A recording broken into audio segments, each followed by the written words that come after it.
Hey guys, Mr. Abyss here with Life is a Shonen. If you're enjoying the content on our channel, go ahead and like our video and subscribe to our channel. And if you want to go ahead and get updates whenever we put out a new video, go ahead and click that little bell down there as well. Enjoy. Hey guys, Mr. Abyss here. It is great to be back. It's been about around 2 weeks since I've been back. I thought about making a real short video explaining why I wasn't here, but I didn't really think anyone would probably see it that way. So I figured I'd include it in this video that I'm going to release now. Last week my mom passed away, so doing videos in between right now and then has been a little rough. I'm sure y'all can understand, but I am back. Everything kind of is returning to normal. This is helping out too. So what I'm going to do is get back to my Hero reviews and my One Piece, and I've been reading the My Hero manga. Like, holy shit, that's good. I'm going to start covering that weekly because my favorite character, Endeavor, has been featured heavily, and it's been extremely cool to see. So we're going to add that to the thing. As y'all know, I was the caretaker for my mom, so it frees, though I will be having to go back to work, it will free up quite a bit of time to create videos and content for the channel. So expect a lot more streaming, a lot more theory videos, a lot more of our AI, Aeon 425. I hope y'all enjoy it. We're back. Good to go. So what I did was open up, they did release an episode Saturday, but I went ahead and went to the week before that, so I don't really know how many people are going to be that interested, but I didn't want to actually miss 2 episodes. So at the end of this episode, I went to watch the one before this, and that one's good too, so I'm probably going to do a video of that as well, then release it, then in the coming day, catch back up. We started this episode out, it's after all the events went down with All For One. All Might fought him, he's now depowered. With the last episode, they went house to house, which I'm going to review that one again in a little bit as well. But this one starts off with the end of last episode where they were talking to Midoriya's mother about sending Midoriya to the dorms because they felt it was a better way to keep an eye on the students. The conversation between All Might and Midoriya's mom is one of those emotional moments that make this show great to me. Yes, the quirks are cool. Yes, the fights are cool. But as big as it ever gets, even for someone like All Might, things like this keep it grounded. This gives us moments we can understand. I understand that Midoriya's mom is worried about her son, and I can't disagree with her. She loves her child, and she understands that Midoriya wants to be like All Might, but it has to hurt watching your kid nearly get killed after all these experiences. You've had multiple events happen, and then you have the school turn to you and ask, trust us even more with your children. I know it hasn't gone too great yet, but this is the best thing we've come up with. It's the best we can do, and we promise we will keep them safe. It's a little hard, and it's why they sent the teachers to go talk to the parents themselves. It's a little hard as a parent, probably. I'm not a parent, I don't know. Sitting there watching, especially Midoriya's mom, when Midoriya wants so much to be All Might. She wants to be the man, and Midoriya's mom mentioned it herself.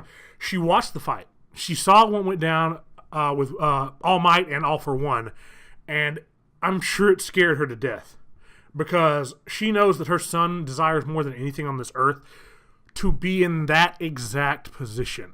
And I'm sure she was watching it, just kind of getting those daydreams in her head where she would see Midoriya there instead of All Might and him going through this. And that probably really messed with her because you can't, it's hard to condone that as a parent. Go ahead and throw yourself into this. I know your arms might not work later on. I know you're going to get the shit kicked out of you. I know you're going to face people just as powerful as that guy. But hey, go ahead. It's probably a little rough. So you have to understand where she's coming from at this point. Trying to refine the process as much as I can. So with each video I make, I try to make a different thing. I think I'm going to start dividing the episodes maybe into sections. We'll see how they keep going because normally they'll have an intro scene, then you'll get one part, then you'll get another part, then you get the end. So moving on to the next part, as we enter the next phase of this season, I'll actually be right with y'all.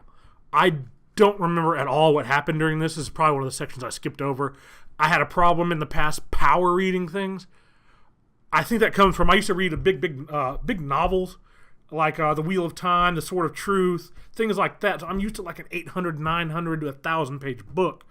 So manga for me, sometimes I fall into the habit of power reading. That's why I get these gaps. Well, before I started reviewing, that's why I had these gaps in knowledge for the story. Because if it's not like, if it doesn't show me story content, I tend to flip through it. And that actually has to happen during fights a lot too. But not anymore, not after Endeavor, no. So we had the section of moving into the dorms, which was really fun to watch. This next chunk, this part of the episode reminded me a lot of the episodes of old One Piece, where they would show the crew living on the Going Merry and their interactions between each other. It's very good for character building. You've got to learn a lot about these characters. I'm going to go ahead and go through a couple of them that I thought were funny or interesting. Some of them were very expected, so I'm not going to really go on to them that much. I'm actually, before we get into it, really surprised that every single parent said yes.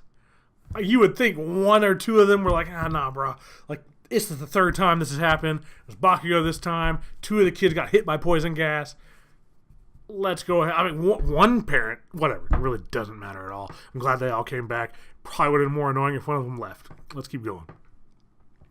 I actually liked a lot the opening, before they got the introduction of the dorm, and they had that little talk with Eraserhead before they were able to enter the dorm itself.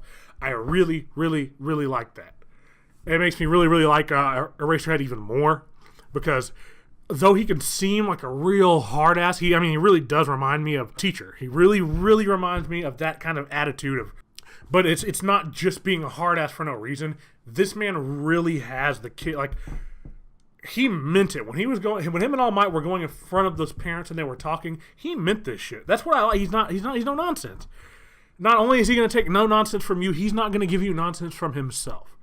And he says it to he really and truly holds the safety of these children as his number one priority. And if he is unable to trust these kids, then they need to be out of here, because he's just not going to roll with he's not going to have that kind of classroom in his command. And he actually had a funny way of putting it, since he's very sly with the way he says things. Sometimes it may sound polite, but it meant something totally different. I believe I wrote the quote down. I would be grateful if you guys could follow proper procedures and act right, in order to regain my trust, that is. What he really was saying to them is, you assholes better not do this shit again, or I'm really going to fuck you up, and you're going to be kicked out. That's why afterwards, before he said that, he started to walk in, they showed the group of students, and they were just depressed as shit.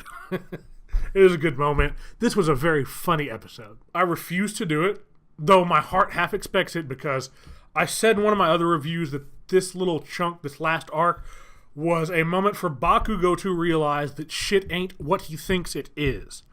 He's not hot shit. I mean, on the rung of heroes, these kids are bottom rung. They're nothing compared to the pros. And he got to step into the pro world and see how it's win or lose everything. Your life, your friends, your family, your city, the innocence. I think he got a real good dose of reality, and it was very needed for the way his character worked. And he had a moment where he found out that some of the students went and helped him. Some of the students decided to get together and come save him, and they all knew about it. And the biggest one was with Kirishima Kaminari? Kirishima? The biggest one was with Kirishima, where he had heard that Kirishima had actually spent some of his own hard-earned money on buying a disguise to wear when they were going to go and try and save Bakugo. And he actually did something really honorable. He felt bad. I don't know what Kirishima's family situation is, but he felt bad about having his friend like that spend money on him. I don't think it was just I didn't want these fuckers to help me anyways. He generally felt for these people that helped him. He does I don't know about before, but he's kind of starting to understand, like, these are my friends. This is my class. I'm going to grow up with these people and have a bond with them. And I just... Don't let me down, my hero. This series is getting really, really good, and the characters are building well. Please don't let me down. But don't make me like Bakugo. Let me keep on hating him. It was good for the channel. I liked hating him. Let me have my hate. Mineta's reaction to the dorms when he found out, the way the dorms worked would have never happened in my school, but if we would have had dorms, I went to a private school, if we would have had dorms, it would have been very, very, very separated. Our male building would have been over here. Female building would have been across the way. I would have had the exact same reaction as Mineta, freaking out about the fact that not only are the girls in floors above me, they're right down the hallway as well. I would have been unconcerned about what the next steps of being a hero is. Mineta is becoming like a grounded character for me. Like, as crazy as all this get, I have this pervert who's going to act exactly the same no matter what the situation is and kind of pull me back to reality. I'm growing to like Mineta, and I never thought that would happen. Oh, another thing. Kaminari, you know, when he uses his lightning, he goes into whatever, like, slow mode he gets into. He gets overcharged, so he loses brain cells or something. He gets slow for a while. But it lasts a lot longer than I swear it normally did. Like, through a third of their tour through this place, he was in the background just...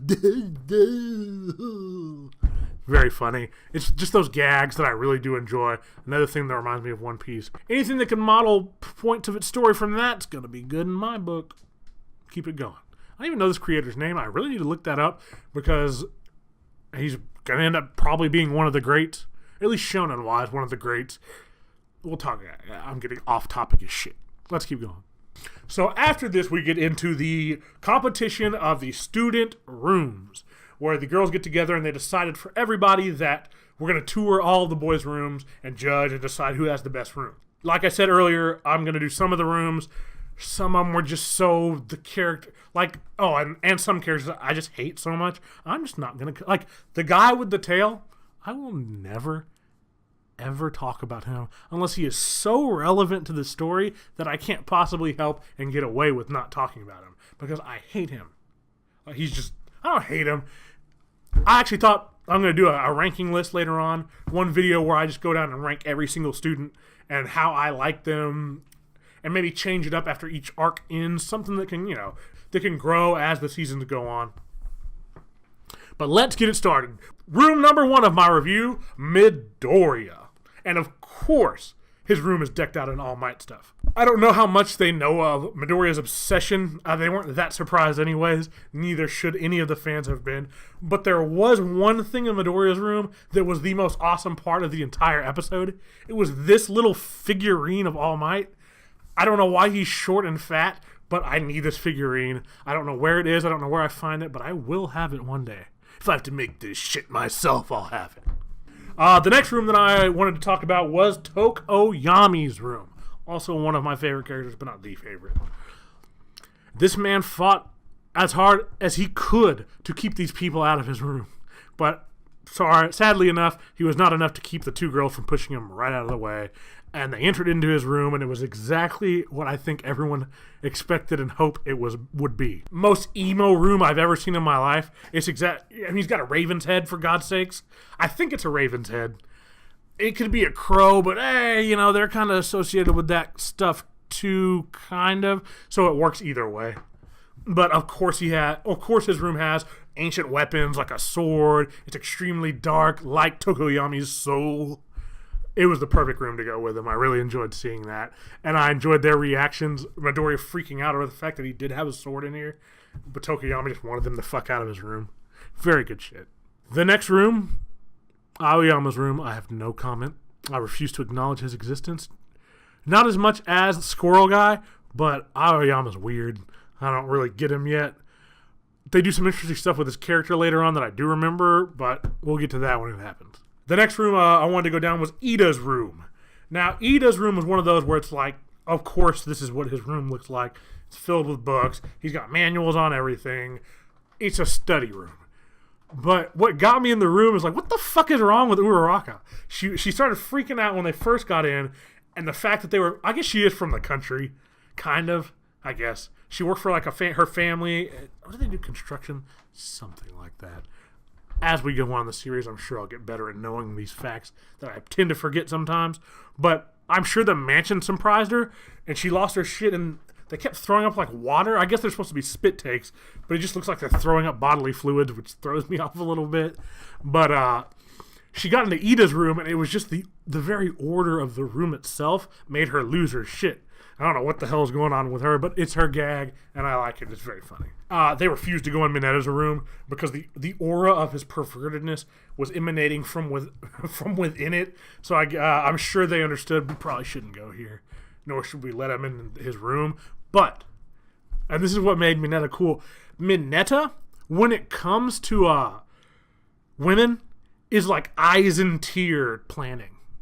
So his whole plan was, hey, so I've got a chance to see the girls' room right now.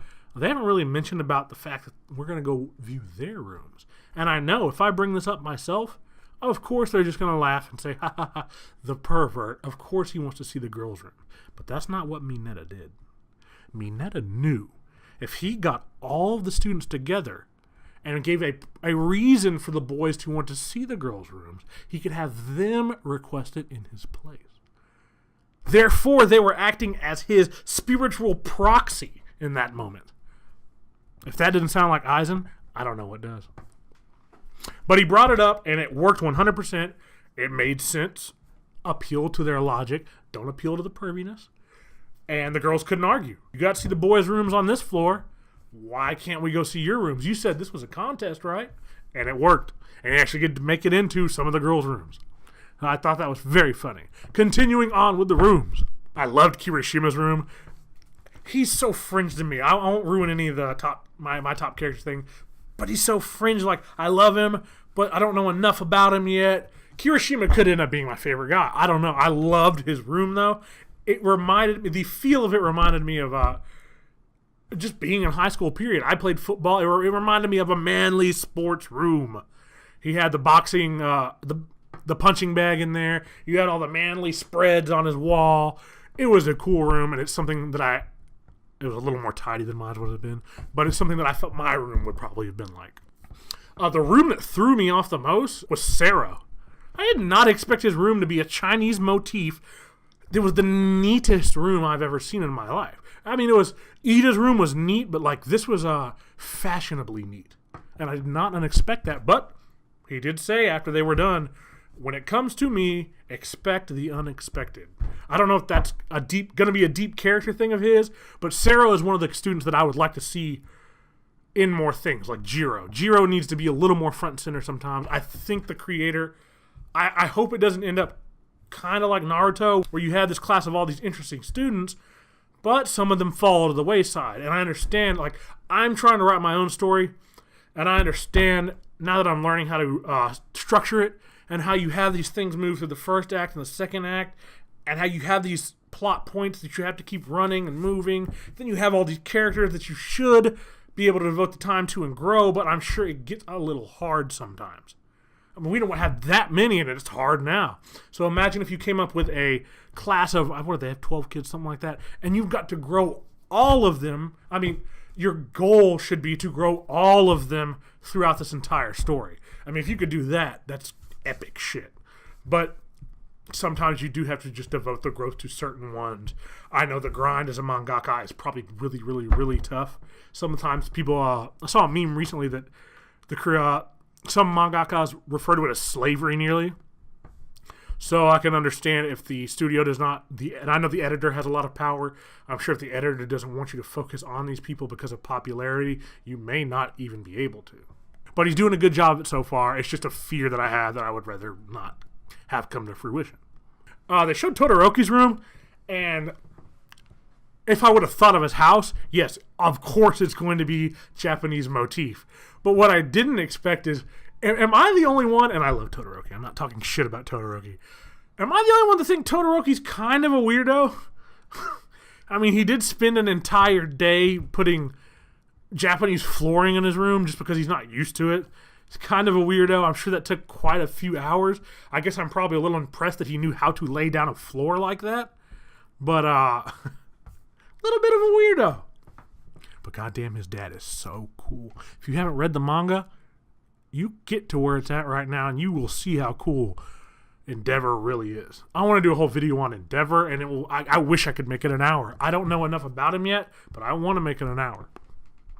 Next room that I wanted to highlight was Sato, Sugar Rush. Fuck it. Sato's one of my least favorite characters, but not from hatred of his character, more from a lack of any knowledge of what or who he is. That's why I'm actually highlighting his room. It was cool to learn that he had focused on cooking and baking sweets because of the fact that it would, his power, his quirk, the way it works, the more sugar he has, the more powerful he can get. It leaves you kind of out of energy and depressed. I forget, it's the opposite of a sugar rush. I forgot what the name would be. A sugar deep rush. I don't know. But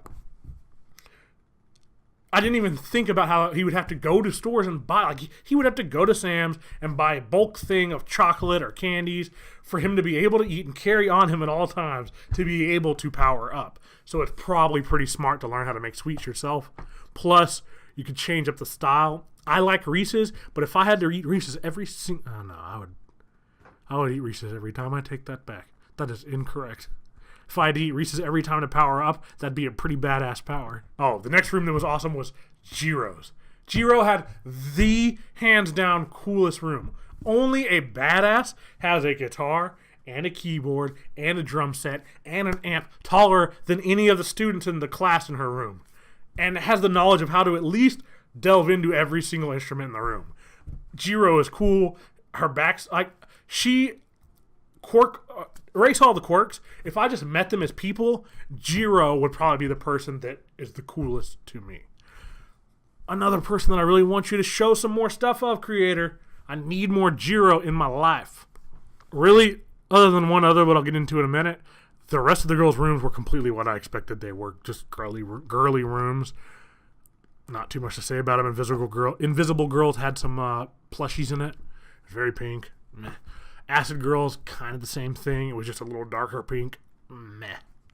But Uraraka's room, I didn't expect that. I guess I should... is she really a country girl? She's a working girl. Her parents didn't have that much money. She's not used to having all these extravagant things, so she seems like a more down-to-earth person. So it made sense for them to go in her room, and it almost looks like a guy's room. I thought that was really cool. She's got that tomboy aspect in her too, where she'll get into battling every once in a while. She'll get real hyped up.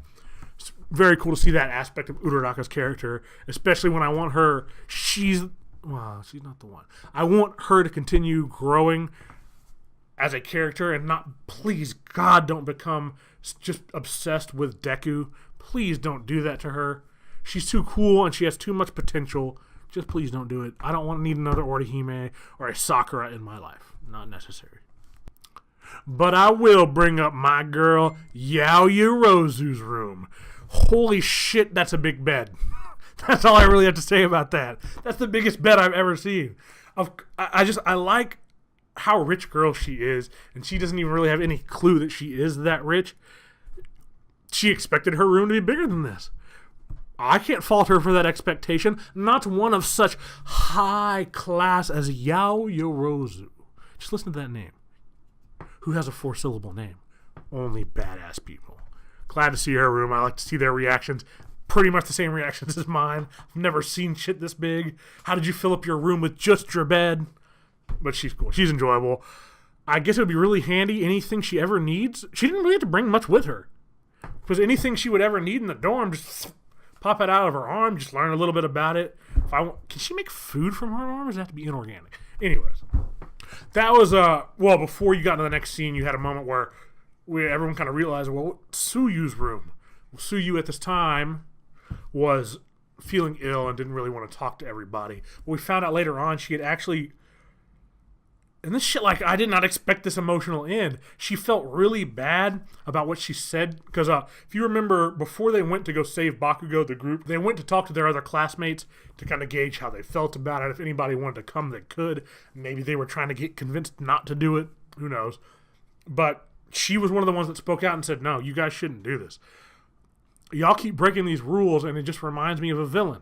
You go out, you break our rules, you do what the teachers don't want to do, and I don't want any part of it, and I don't think y'all should too. And she felt, when she found out that they still went, it broke her heart. Not because her friends betrayed her by going out there. No, she felt bad because she said those things to them, and they still went to help their friend, and she felt like she should have probably done that too. Maybe if they would have stayed, she wouldn't have felt bad about it, but she feels probably like she ended up abandoning and not being with them during this time of hardship. She didn't feel like she was a part of the group anymore and that she could go and laugh with them and grow with them like she had been doing. Suya's been one of the front main females of the class. Sad to see her so upset about the fact that because of her decision, she wasn't able to be with her friends or fight with them or bleed with them. I like seeing, like, that's what I'm saying. Dude, you have all these characters that are so good that everyone likes. I even like Mineta, and that shouldn't be possible. You had Bakugo grow on me just a little. Please do these characters right. Please do not ruin these characters, Horikoshi. I beg you. Because you got something really good going here, and it won't be long. I'll probably be back and do another release a little later on tonight. But I'm going to go ahead and edit this, then get right back to it. I'm glad to be back. I'll see y'all later.